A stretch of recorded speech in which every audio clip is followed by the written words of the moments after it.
자, 이번엔 미국 증시 핫한 이슈들 체크해보는 굿모닝 라이브 시간입니다. 도움말씀의 타이거 인베스트 황윤석 대표와 함께합니다. 안녕하십니까? 안녕하십니까? 산타랠리가 정말 오는 것 같아요. 지금 증시가 계속해서 올라주고 있는데 네. 대표님 오늘 증시는 어떻게 보셨을까요? 네. 그 연말 리밸런싱하고 그 윈도우 드레싱하는 그런 것 때문에 거래대금이나 거래량이 급감한 상황에서도 3대 지수가 상승 마감했어요. 그래서 앵커님 말씀대로 이제 산타랠리가 시작이 되는 게 아닌가라는 생각을 했고요. 다만 이제 고용 지표나 이제 뭐 3분기 GDP가 예상치를 상회하는 것으로 나오면서 금리 인하는 좀 멀어지는 네, 거 아닌가라는 우려감 때문에 역시 이런 쪽에 민감한 중소형 기술주들은 하락으로 마감이 되는 그런 하루였다 이렇게 말씀드릴 수 있겠습니다. 네. 작년에는 찾아오지 않았던 산타클로스가 올해 증시에는 꼭 좀 찾아왔으면 좋겠는 마음이고요. 자, 그럼 오늘장 조금 더 딥하게 들여다보기 위해서 굿모닝 라이브 이슈픽 바로 한번 확인해 보겠습니다. 오늘 올라온 세 가지 토픽입니다. 3분기 GDP가 깜짝 성장했고요. 앱스타인발 조기 레임덕 사태에 대한 논란이 커지고 있고 또 금값이 벌써 50번째 최고가를 기록 중이라고 합니다. 자, GDP에 대한 얘기부터 저희가 먼저 나눠볼까 하는데 3분기 GDP 4.3%는 정말 오랜만에 보는 숫자인 것 같아요. 네. 깜짝 성장했는데 그 배경은 어디 있다고 생각하세요? 네, 이게 지금 예상치가 3.3%니까 상당히 진짜 굉장히 잘 나왔다고 말씀드릴 그렇죠. 수 있을 것 같아요. 그래서 트럼프 대통령은 또 이게 자기가 세금 감면하고 또 관세 네, 때문에 그렇죠. 이렇게 된 것이라고 자화자찬을 했는데요. 지금 이렇게 잘 나온 이유가 보면은 역시 그 소비 지출 또 수출, 정부 지출 그렇죠. 증가가 주도한 결과였다 이렇게 보고 있고요. 다만 이제 이번 보고서가 10월에서 11월 연방정부 셧다운 여파로 인해서 좀 늦게 발표됐다. 그래서 초기 추정치다 이렇게 말씀드릴 수 있습니다. 그러니까 아직 확정치는 아니다. 그렇죠. 이렇게 말씀드릴 수 있을 것 같고요. 네. 그 지금 고용 쪽 상황은 어떻죠? 네, 고용 고용 쪽도 쪽, 예. 지금 ADP 민간 고용 쪽이 발표가 됐는데 지난 12월 기준으로 지난 4주 동안에 미국 민간 기업들이 주당 11,500개 일자리가 증가했다 이렇게 발표를 했습니다. 그래서 이거는 직전 주를 보면은 17,500개에 비해서는 그때보다는 조금 적긴 하네요. 낮춰진 예. 건데요. 3주 연속 고용 증가세가 나타나고 있다. 이런 측면에서 본다면 나쁘지 않다. 이렇게 말씀드릴 수 있을 것 같아요. 그래서 지금 이런 지표들을 바탕으로 해서 연준도 2026년도 미 GDP 전망을 1.8%에서 2.3%로 상향하고 있고요. 경제학자들도 지금 2%대 이상 성장이 가능할 것이다 이렇게 전망하면서 네. 지금 미국 경제 성장 가능성이 상당히 뭐 좀 탄탄하다 이렇게 보고 있고요. 경제 성장 속도가 다시 빨라질 것이다 이렇게 전망하는 지금 전문가들이 상당히 늘어나고 있다. 긍정적으로 보고 있다라고 말씀드릴 수 있겠고요. 또 뱅크 오브 아메리카의 CEO 같은 경우는 2026년도 미국 경제가 굉장히 강력할 것이다. 네. 또 이렇게 얘기를 하고 있는 상황입니다. 전반적으로 경제와 관련해서는 긍정적인 그런 평가들이 계속 나오고 있는데 그렇다 보니까 연준의 금리나 기대감은 조금 네. 흔들릴 수도 있는 점 같이 참고하시기 바라고요. 자, 그리고 앱스타인 후폭풍. 지금 트럼프 대통령이 조기 레임덕에 직면할 거다 이런 얘기들이 나오고 있는데 이 부분에 대해서는 어떻게 보고 계시죠? 그 미국의 법무차관이 이제 트럼프 사진을 삭제하면서 앱스타인 파일의 그 사진 일부를 공개를 했는데요. 예. 이게 피해자 보호를 위한 것이다 이렇게 말은 그렇게 했는데 변명을 했는데 사실 이걸 받아들이기가 쉽지 않죠. 그렇죠. 그래서 지금 민주당 측은 이게 트럼프를 감싸기 위한 은폐다.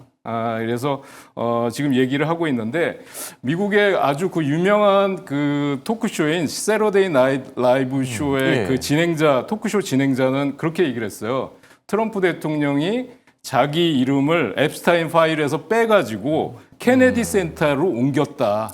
이렇게 얘기를 하면서 예. 비아냥거렸는데요. 특히 또 트럼프가 그런 얘기를 했습니다. 앱스타인 공개로 인해서 무고한 사람들이 평판이 지금 망가지고 있다. 이렇게 얘기를 했는데요. 그동안은 쭉 민주당 출신 대통령들을 전부 비난해 왔었는데 그렇죠. 갑작스럽게 빌 클린턴 대통령이 이 문제로 인해서 명예가 실추되고 예. 있다. 이건 끔찍한 상황이다. 또 이렇게 얘기를 해가지고 앞뒤가 안 맞는 얘기를 하고 있는데요. 제가 볼 때 또 한 가지 정말 이게 그 이해가 안 되는 거는 1964년도에 미국 수도 워싱턴의 DC를 대표하는 문화예술 공연장의 네.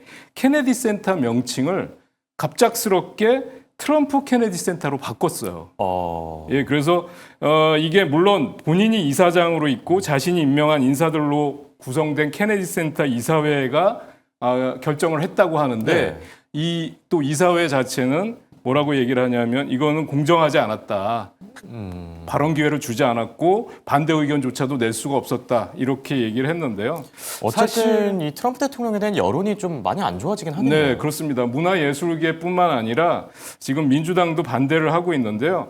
이게 정말 무리수를 둔 거라고 말씀드릴 수 있는 게 이 케네디 센터는 연방법에 의해서 JFK 기념시설로 지정이 된 곳입니다. 그래서 네. 법 개정이나 의회의 승인이 필요할 수 있는 다는 점에서 문제가 될 수 있겠고요. 두 번째는 이사회 표결에 대한 잡음입니다. 아까 뭐 만장일치로 했다고 하는데 회의 중에 마이크가 꺼졌다, 뭐 네. 반대 의견을 낼 수 없었다 이런 또 불만이 나오고 있고요. 세 번째는 케네디 가족하고 민주당 의원들이 강력 반발하고 있는데 특히 JFK의 이미지 훼손, 그다음에 예술계의 반발이 크게 나타나고 있다. 그래서 지금 트럼프 대통령의 레임덕이 빨리 오는 게 아니냐. 지금 취임이 1월 20일이니까 1년이 채 안 됐거든요. 그렇죠. 근데 주위에 물어보면 정말 오래된 것 같다. 네. 굉장히 그 여러 가지 정책, 물론 공과가 있겠습니다만 그런 상당히 것 같긴 피곤했다. 합니다. 예. 투자자들 입장에서는 그런 얘기들이 많이 나오고 있습니다. 그래서 이 문제를 아마 정면 돌파하지 않고서는 앞으로 계속 그 스캔들에 시달리지 않을까 이렇게 생각이 듭니다. 네. 자, 그리고 금에 대한 얘기를 오늘 일장에서 빼놓을 수가 없겠죠. 결국 온스당 4,500달러마저 돌파했는데 이런 상승 랠리가 좀 더 이어질 가능성이 클까요? 어떻게 보시죠? 그러니까 시장이 이제 그 물론 뭐 기술주라든지 이런 쪽에 랠리가 일어나고 산타 랠리는 나오고 있지만 한편으로는 사실 불안감이 있다는 거죠. 금을 비롯해서 지금 뭐 백금, 은, 광물 은 관련주들이 다 가격도 오늘 많이 신고가를 올랐더라고요. 네, 하고 있고요. 구리도 앞서 지금 말씀해 주신 대로 구리도 연일 신고가 행진을 보여주고 있습니다. 그래서 이게 지금 금이 올해 50번째 최고가인데 이게 금값이 왜 이렇게 올라가냐 하면 베네수엘라 봉쇄 또 지정학적 긴장감, 미국의 추가 금리 인하 이런 기대감이 겹치고 있다 이렇게 나타나고 있고요. 또 우크라이나의 러시아 유조선 공격 이런 쪽의 지정학적 이제 리스크가 부각되고 있다라는 점이 나타나고 있습니다. 그러면서 백금도 역시 사상 최고가 온수당 2,000달러를 돌파를 했고요. 구리까지 지금 랠리를 보여주고 있습니다. 그래서 트럼프 대통령의 무역 정책, 그다음에 늘어나는 부채로 인해서 화폐 가치가 떨어질 수 있다라는 우려가 나타나고 있으면서 이게 안전 자산에 대한 수요가 지속적으로 증가하고 있다. 이렇게 말씀드릴 수 있겠고요. 앞서도 얘기를 해주셨지만 구리 관련주 중에 지금 프리포트 맥모란이라는 예전에도 주식이 몇 번 있는데 언급해 주셨었죠. 네, 지금 신고가 행진을 보여주고 있는데 여기서부터 가파른 상승이 나오고 있습니다. 그래서 네. 신고가를 돌파하는 움직임 나타나고 있다. 이렇게 말씀드릴 수 있겠습니다. 네. 자, 그리고 특징주로는 오늘 엔비디아도 노브노디스크를 준비해 주셨는데 지금 바이트댄스 쪽에서 엔비디아 칩 구매 의사를 밝혔는데 네. 중국 정부가 이걸 또 허용할지가 관건이 되지 않겠습니까? 네, 그렇습니다. 지금 틱톡의 모기업이죠. 바이트댄스가 경쟁력 확보 차원에서 H200 AI 칩 2만 개를 개당 2만 달러에 시험 구매한 이후에 네. 추가적으로 대량 구매하겠다 이렇게 의사를 밝혔는데 물론 중국 정부의 허용이 있어야 되겠죠. 허용 여부가 관건이 될 수 있겠는데 그렇죠. 중국 정부가 최근에 AMD 칩을 허용했다라는 측면에서 본다 그러면 허용할 가능성이 높다라고 보여집니다. 그래서 그렇게 된다 그러면 역시 엔비디아 쪽에는 큰 호재가 될 걸로 보여지고요. 오늘 상승은 2.7%에 그쳤지만 앞으로 이게 만약에 발표된다 그러면 추가적으로 급등할 가능성이 있고요. 또 미국이 중국산 반도체에 대한 관세를 2027년 6월까지 부과하지 않겠다 이렇게 발표한 것도 예, 그렇죠. 호재라고 말씀드릴 수 있겠습니다. 그래서 엔비디아 차트를 한번 같이 보시면 최근에 175달러에서 저점 확인을 해준 다음에 지금부터는 상당히 좀 그 속도를 붙여서 올라가는 측면을 보여주고 있고요.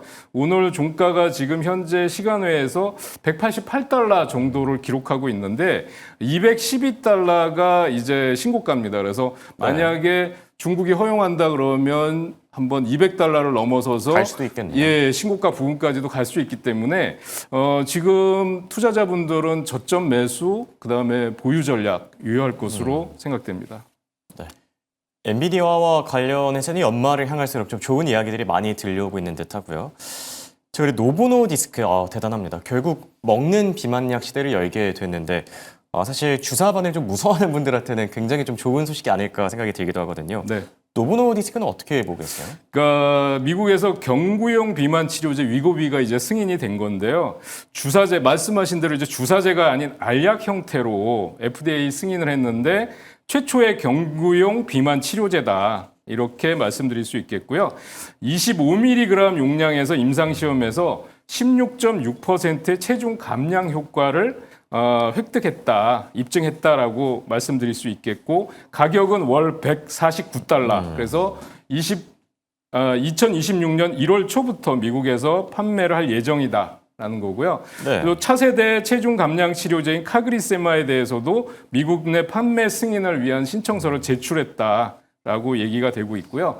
그다음에 노보노디스크는 그동안 일라이 릴리의 마운자로와 비교해서 주가가 많이 하락을 했어요. 그래서 덴마크의 GDP를 능가했던 기업인데 2024년 기준으로 보면 지금 시총이 거의 반토막 나 있는 상황입니다. 주가 차트를 한번 같이 보시면 최근에 주가가 43달러까지 급락했었어요. 그런 다음에 반등이 나왔고 오늘은 갭상승의 거래량이 증가하는 모습을 보였는데요. 그렇죠. 주봉을 보신다고 하면 최고가가 139달러인데 43달러에서 지금 51달러니까 뭐 3분의 1 토막, 4분의 네. 1 토막이라고 보시면 될 것 같아요. 그래서 지금 구간에서는 사실 낙폭과대에 따른 기술적 반등도 있을 거고요. 상대적으로 일라일리 대비해서 좀 못 오른 측면도 있기 때문에 그것도 맞죠. 저점 매수와 보유 전략 유효하다고 말씀드릴 수 있겠습니다. 네. 자, 이렇게 오늘은 노보노디스크에 대한 투자 전략까지 들어봤습니다. 지금까지 도말씀의 타이거 인베스트 황윤석 대표와 함께했습니다. 고맙습니다. 올해도 이제 며칠 안 남았는데요. 연말 투자 전략은 어떻게 세우는 게 좋을까요? 글로벌 IB 리포트 김계나 아나운서와 체크해 보시죠.